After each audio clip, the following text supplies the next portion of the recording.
Salam alaikum, bonsoir à tous les élèves et aux parents d'élèves aussi. Donc la première leçon, c'est la leçon d'aujourd'hui, c'est la mesure des masses. Donc pour mesurer une masse déjà, on va avoir besoin d'une balance. Ça peut être soit une balance de cuisine, soit une balance de Roberval. La balance de Roberval, c'est quoi? C'est la balance qu'on voit chez un marchand de légumes.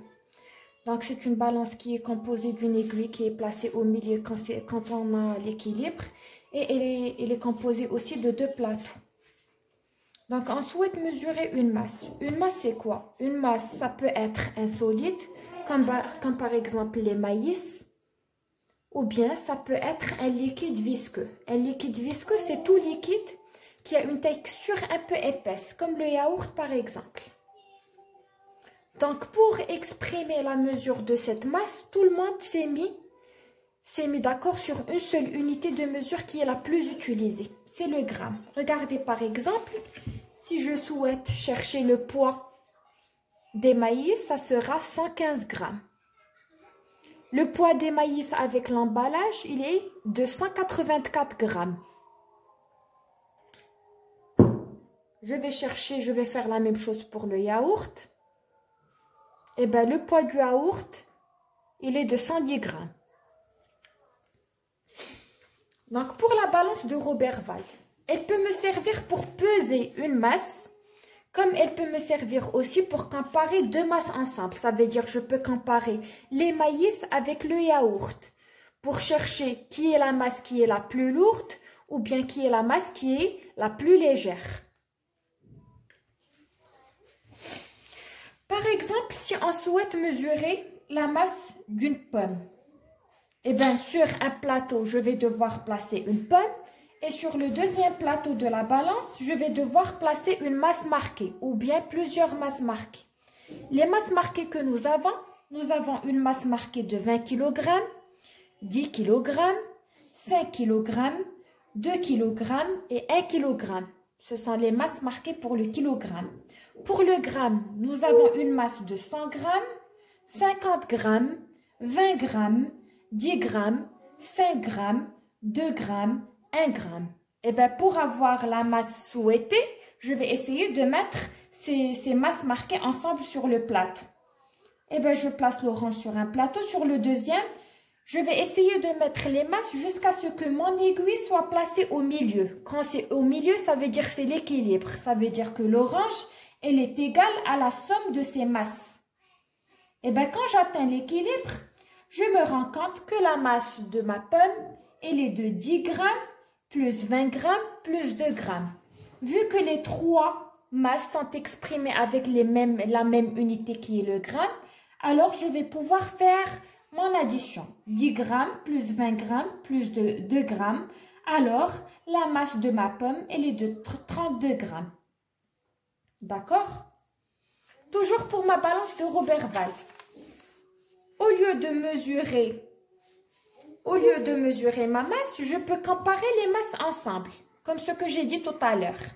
Et bien, sur un plateau, je vais placer une masse et sur le deuxième, ça sera la deuxième masse. Ici, je souhaite comparer la masse d'une pomme, le poids d'une pomme avec celui d'une banane. Et bien, je remarque que mon aiguille n'est plus au milieu. Ça veut dire que je n'ai plus l'équilibre. Mon aiguille, elle penche vers la banane. Et je remarque aussi que j'ai un plateau qui est vers le bas et un plateau qui est vers le haut. Et bien, le plateau qui est vers le bas, c'est celui qui a la masse la plus lourde. Et donc, je vais dire que la banane est plus lourde que la pomme. Ou bien, le plateau qui est vers le haut, c'est celui qui a la masse la plus légère. Je vais dire que la pomme est plus légère que la banane. Deuxième exemple ici, je souhaite comparer la masse du yaourt avec celui de la tomate. Et bien la même chose, je remarque que mon aiguille, elle penche vers le yaourt. Et le plateau du yaourt, c'est celui qui est vers le bas. Ça veut dire c'est le plus lourd. Je vais dire que le yaourt est plus lourd que la tomate. Sinon, si le contraire, et je souhaite commencer avec la tomate, je vais dire que la tomate le plateau qui est vers le haut, la tomate est plus légère que le yaourt. Troisième exemple, je souhaite comparer la masse de l'orange avec celle de la poire.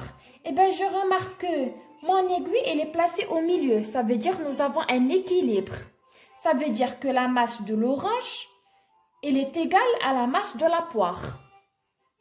Ça veut dire qu'ils ont le même poids. Et déjà, je remarque aussi que les deux plateaux sont sur le même niveau. Il n'y a pas de plateau plus bas ni celui qui est plus haut. Tout à l'heure, nous avons exprimé le poids de nos deux masses en grammes, mais il existe aussi plusieurs unités que le gramme. Il existe aussi plusieurs unités de masse.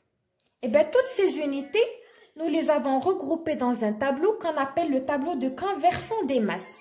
Nous avons la tonne, le quintal, une colonne qu'on laisse vide pour séparer les unités les plus grandes avec les autres unités.